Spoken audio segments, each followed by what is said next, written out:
Petite question, combien de continents la Terre compte-t-elle réellement? 6, comme on l'enseigne généralement? Ou peut-être 5? Il n'existe pas de consensus. Selon les critères adoptés, les estimations oscillent entre 4 et 7. Or, certains chercheurs avancent désormais qu'un 8e continent aurait été récemment repéré, situé entre le Groenland et le Canada. Cette découverte pourrait également éclairer les mécanismes à l'origine des microcontinents. Que révèle cette trouvaille? Et pourquoi cette Terre immergée retient-elle tant l'attention?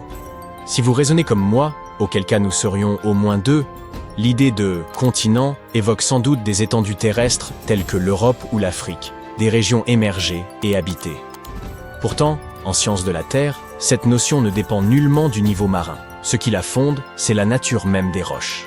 La croûte terrestre se divise en 2 grandes catégories, la croûte continentale et la croûte océanique. La croûte continentale est plus épaisse, moins dense et constituée de roches comme le granit, tandis que la croûte océanique est plus fine, plus lourde et formée principalement de basalte volcanique. La formation repérée sous le détroit de Davis, entre le Groenland et le Canada, semble correspondre à une portion de croûte continentale enfouie sous l'océan. Les scientifiques la qualifient de proto-microcontinent. Elle aurait commencé à se détacher d'une masse plus vaste, plusieurs millions d'années auparavant, sans jamais parachever sa séparation. Tandis que les plaques tectoniques se déformaient lentement, la croûte s'est fracturée. Un segment s'est mis à dériver, mais, pour une raison ou pour une autre, le processus s'est interrompu. Ce bloc n'a donc ni dérivé comme un continent à part entière, ni coulé comme l'aurait fait une croûte océanique. Il demeure sous les vagues, figé à mi-chemin. Cela le distingue des microcontinents à part entière, tels que la Zélandia, qui se sont totalement détachés et forment aujourd'hui des blocs tectoniques indépendants. Située près de la Nouvelle-Zélande, la Zélandia est un microcontinent submergé dont environ 94% de la surface se trouve sous l'océan. Mais comme elle est constituée de croûte continentale, nombre de géologues estiment qu'elle mérite le statut de 8e continent terrestre. Pourtant, le cas de Zélandia reste controversé, car sa superficie semble trop vaste pour qu'on la considère comme un simple microcontinent, et il n'existe aucune instance internationale apte à trancher officiellement.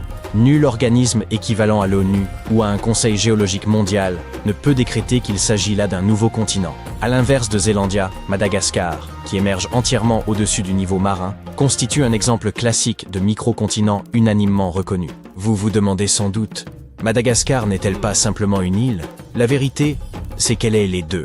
Elle constitue la 4e plus grande île du globe, entièrement entourée d'eau. Pourtant, sur le plan géologique, elle est considérée comme un microcontinent. Détachée du supercontinent de Gondwana, il y a environ 88 millions d'années, elle est composée de croûte continentale et non océanique.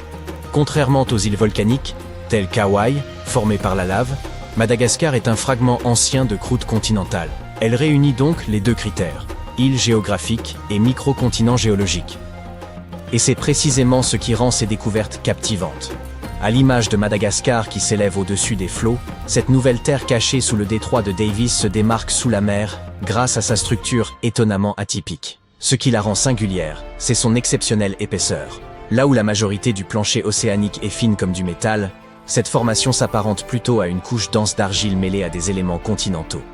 Sous cette couche protectrice, semblable à une couette épaisse, les chercheurs ont mis au jour d'étranges strates rocheuses, intrigantes, car elles ne devraient pas se trouver à cet endroit. Ces formations ressemblent davantage à celles qu'on rencontre sur les continents qu'à celles observées dans les fonds marins. On y décèle des signes de structure proches du granit et des propriétés magnétiques particulières, ce qui suggère une parenté frappante avec les matériaux typiques de la terre ferme. Ces dimensions aussi sont frappantes. Ce proto-microcontinent mesure entre 19 et 24 km de large, soit à peu près la superficie d'une ville moyenne.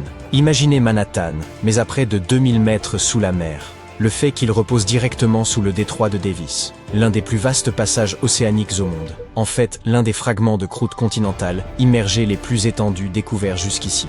D'après les scientifiques, cette masse terrestre aurait commencé à se former entre 58 et 49 millions d'années auparavant, alors que le Groenland et le Canada dérivaient lentement l'un de l'autre. Peut-être avait-il simplement besoin de souffler. Ça arrive à tout le monde. En s'éloignant, la croûte sous le détroit de Davis s'est étirée, provoquant le déplacement d'une faille majeure. Mais la séparation resta inachevée. Il y a environ 48 millions d'années, le processus de création de failles s'est interrompu et le Groenland a brusquement ralenti son éloignement lorsqu'il est venu heurter l'île d'Ellesmere. C'est un peu comme si un véhicule se déportait sur l'autoroute, avant de revenir sur sa voie, sans jamais achever sa sortie. C'est exactement ce qui s'est produit. Une portion de terre s'est retrouvée prise au piège entre deux mouvements tectoniques. Elle n'a pas dérivé pour former de nouveaux continents, ni été aspirée vers les profondeurs. Elle est simplement demeurée sur place, prisonnière des eaux. Mais ça ne s'arrête pas là. Ce fragment de croûte terrestre possède son propre réseau de failles. Selon les chercheurs, il rappelle à petite échelle la célèbre faille de San Andreas en Californie. Une faille est une fracture dans la croûte terrestre, où des masses rocheuses glissent les unes contre les autres. On peut l'imaginer comme une zone où la surface terrestre s'est fendue en essayant de glisser sur le côté. En Californie, ce déplacement est toujours en cours, provoquant parfois des séismes. Mais sous le détroit de Davis, le scénario est différent. Le mouvement a commencé, puis s'est brusquement figé, comme si l'on avait suspendu le temps au cœur d'un bouleversement géologique. Il s'agit là d'un instant figé dans l'histoire de la Terre, conservé intact sous les flots. Pour les géologues, cela confère une importance capitale au microcontinent du détroit de Davis. Cette immobilisation soudaine permet de mieux comprendre pourquoi certains fragments de croûte se détachent aisément, tandis que d'autres se déforment, s'arrêtent ou disparaissent. Et cela ne concerne pas que la recherche théorique. En étudiant ces processus, les scientifiques peuvent mieux anticiper les futurs mouvements terrestres, l'évolution des failles, ainsi que les risques sismiques à venir, ce qui pourrait s'avérer utile à tous. Comprendre comment naissent les microcontinents pourrait nous aider à prévoir les grandes transformations de la surface terrestre sur plusieurs millions d'années, avec des répercussions allant des modèles climatiques à la répartition des ressources. Mais au-delà de ces enjeux, les progrès techniques nécessaires à de telles découvertes représentent déjà une avancée majeure. Les outils utilisés pour cartographier ce territoire englouti servent également à l'exploration pétrolière, à la pose de câbles sous-marins, au suivi climatique ou encore aux opérations de secours. Pendant longtemps, cette terre dissimulée près du Groenland est demeurée invisible. Il y a à peine une quinzaine d'années, les profondeurs du détroit de Davis restaient largement méconnues. Froides, profondes et inhospitalières, elles figuraient parmi les zones les plus difficiles à sonder. Aujourd'hui, grâce aux avancées technologiques, la découverte de ce continent englouti semble imminente. Les scientifiques sont enfin en mesure de voir et d'entendre ce qui se passe sous ces eaux glacées. Pour cela, ils ont d'abord recours à l'imagerie par réflexion sismique, une technique consistant à envoyer des ondes sonores vers le fond marin, puis à enregistrer les échos renvoyés. Chaque couche rocheuse réagit différemment, ce qui permet de reconstituer une image souterraine. Le principe s'apparente à celui des chauves-souris, qui se déplacent dans l'obscurité grâce aux échos. Les satellites ont aussi leur rôle à jouer. Ils collectent des données gravitationnelles. Cela peut sembler étonnant, mais les roches, selon leur nature, n'ont pas toutes la même densité. Les plus massives exercent une attraction plus forte que les satellites savent détecter avec une grande précision. Autre outil essentiel, les capteurs sous-marins. Posés au fond de l'océan, ils écoutent dans les vibrations naturelles, comme les secousses sismiques ou les déplacements de roches. Ces signaux aident les chercheurs à évaluer la composition de la croûte terrestre ainsi que son épaisseur. On les compare volontiers à des oreilles immergées, attentives à chaque frémissement des profondeurs. Il est très probable que des véhicules sous-marins autonomes, ou AUV, aient aussi été employés. Ces robots sont capables de cartographier le relief sous-marin avec une précision remarquable, même sous une épaisse couche de glace. L'enthousiasme des chercheurs est palpable, car l'enjeu dépasse la simple découverte géologique. Ce territoire inconnu constitue un véritable laboratoire naturel. L'analyse du microcontinent du détroit de Davis constitue une occasion précieuse d'approfondir notre compréhension des mécanismes qui président à la formation, à l'évolution, voire à l'incomplète séparation des microcontinents. Elle rappelle aussi que la croûte terrestre n'est pas aussi nettement divisée qu'on le croyait. Sous l'océan, d'autres terres cachées, près du Groenland ou ailleurs, pourraient exister des quasi-continents attendant d'être découverts. Ce continent englouti, qui n'a peut-être jamais accédé au statut de continent véritable, modifie néanmoins notre perception des dynamiques tectoniques. Grâce aux technologies de pointe désormais disponibles, des régions jadis négligées livrent de peu à peu des indices sur les âges anciens de la Terre, et peut-être aussi sur ce que nous réserve son avenir. Répondez vite, combien de continents compte la Terre? Vous répondriez sans doute 6 ou 7. Pourtant, en vérité, cette question n'a plus vraiment de réponse juste.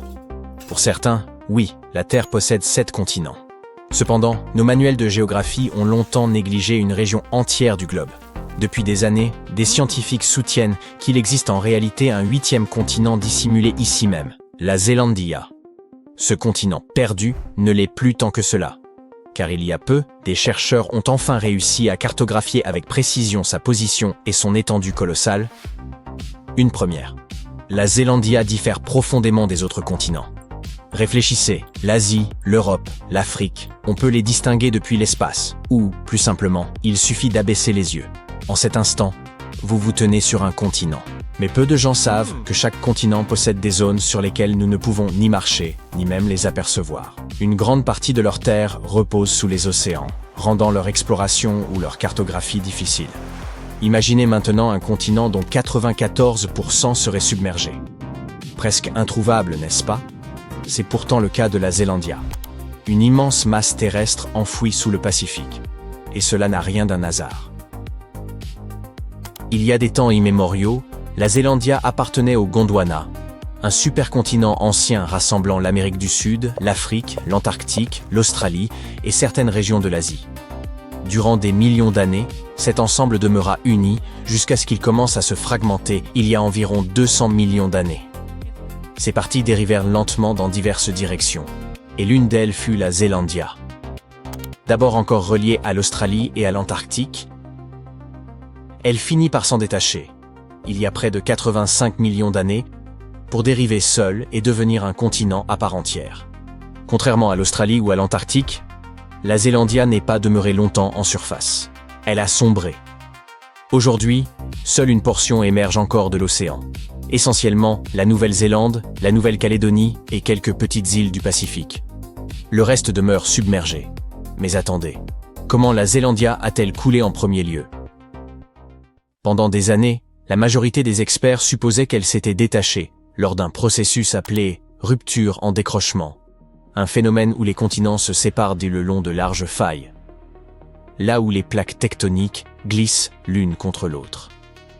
Mais cette théorie n'expliquait pas tout parfaitement. Après de longues années de recherche, les scientifiques estiment avoir enfin percé le mystère. Il s'avère que la croûte de la Zélandia, son enveloppe externe, avait été étirée au point de s'amincir. Exactement.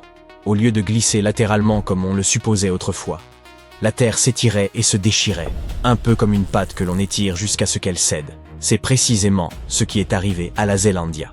La terre s'étira tellement qu'elle finit par se rompre, car les plaques tectoniques sous la Zélandia s'écartaient, amincissant la croûte jusqu'à ce qu'elle cède. Lorsqu'elle se brisa, les fissures étaient si larges que l'eau de l'océan s'y engouffra, donnant naissance à la mer de Tasman. Quelques millions d'années plus tard, de nouveaux étirements rendirent la croûte encore plus fine et fragile. Finalement, d'immenses portions sombrèrent sous les vagues, scellant le destin de la Zélandia en tant que continent perdu. Pourtant, elle n'était pas totalement inconnue. Les experts en suspectaient l'existence depuis près de 400 ans, et son épaisseur inhabituelle constituait un indice majeur. Voyez-vous, la croûte terrestre se divise en deux grands types, continentale et océanique. Elles composent toutes deux l'enveloppe solide de la planète, mais présentent de nettes différences. La croûte continentale, plus épaisse, s'apparente à une pizza garnie dans le style de Chicago, tandis que la croûte océanique, plus mince, évoque une tranche new-yorkaise. Maintenant, imaginons ces deux tranches plongées dans un réservoir d'eau pour observer leur comportement. D'accord, disons donc que la pizza style Chicago est plus légère. Elle flotte. C'est pourquoi les continents reposent au-dessus de l'océan. La tranche new-yorkaise, plus lourde, coule au fond du réservoir. C'est ainsi que la croûte océanique se situe plus bas, formant le plancher océanique. Une autre distinction essentielle, la croûte continentale comprend de nombreux types de roches, tandis que la croûte océanique est surtout composée de basalte, cette roche volcanique sombre issue des éruptions. Sachant cela, les scientifiques ont employé des technologies avancées pour explorer le Pacifique Sud. Les résultats furent surprenants. Des zones jadis considérées comme un fond océanique classique étaient en fait dépourvues de basalte et bien plus épaisses que ne devrait l'être une croûte océanique. Attendez, notre pizza new-yorkaise immergée pourrait-elle être une pizza style Chicago? Oui. Même si la croûte de la Zélandia reste plus mince que celle des autres continents, elle demeure nettement plus épaisse que la croûte océanique. Cela signifie que ce n'est pas seulement un amalgame de fonds océaniques et de fragments continentaux, mais bien une croûte continentale, simplement noyée. En février 2017, les scientifiques annoncèrent avec enthousiasme « Écoutez, tout le monde, la Terre, compte 8 continents. Pourtant, à cette époque, Ils ignoraient encore l'apparence exacte de la Zélandia. Il n'existait ni carte ni représentation précise, ce qui explique sans doute pourquoi tant de gens en ignorent encore l'existence. Même au sein de la communauté scientifique, l'idée de la considérer comme le 8e continent ne faisait pas l'unanimité. Certains estimaient que cette singulière terre sous-marine n'était qu'un ensemble de fragments submergés ou de microcontinents. Mais voilà, avant cette annonce publique, une équipe internationale avait déjà entrepris une expédition. Elle se rendit près de la Nouvelle-Calédonie pour prélever des échantillons de roches du plancher marin de la Nouvelle-Zélande, plus précisément sur la ride de Fairway, en mer de Corail. 6 années plus tard, ces mêmes échantillons permirent de révéler une découverte majeure concernant la Zélandia, sa véritable étendue. La combinaison de la datation des roches, des signatures magnétiques et de la cartographie tectonique a permis aux chercheurs de déterminer les limites de la Zélandia. Ils ont découvert que ce continent englouti possède près de 5 millions de kilomètres carrés de surface terrestre. Pour mieux se le représenter, c'est environ 20 fois la taille de la Nouvelle-Zélande. Pour de nombreux spécialistes, son étendue et sa cohérence excluent pratiquement l'idée que la Zélandia ne constitue pas un véritable continent. Mais pourquoi cela ne semble-t-il pas encore admis ? Nous ne la voyons pas sur les cartes, n'est-ce pas ? La raison tient au fait qu'il est difficile d'obtenir un consensus mondial pour la qualifier de continent. Et la principale résistance est sans doute simple. Ce n'est tout simplement pas pratique. Les continents sont en général définis par convention plutôt que par des critères rigides. Selon les perspectives, certains reconnaissent 4, 5, 6 ou 7 continents, car il n'existe pas d'autorité continentale. Il n'y aura sûrement jamais de commission internationale passant à la télévision pour nommer un nouveau continent ou établir une liste officielle. Être presque entièrement submergé ne facilite pas la reconnaissance de la Zélandia.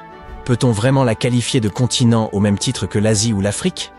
Certains soutiennent que si la Zélandia est admise, d'autres petits blocs de croûte continentale, comme les îles Cocos ou d'autres microcontinents, devraient aussi figurer sur la liste.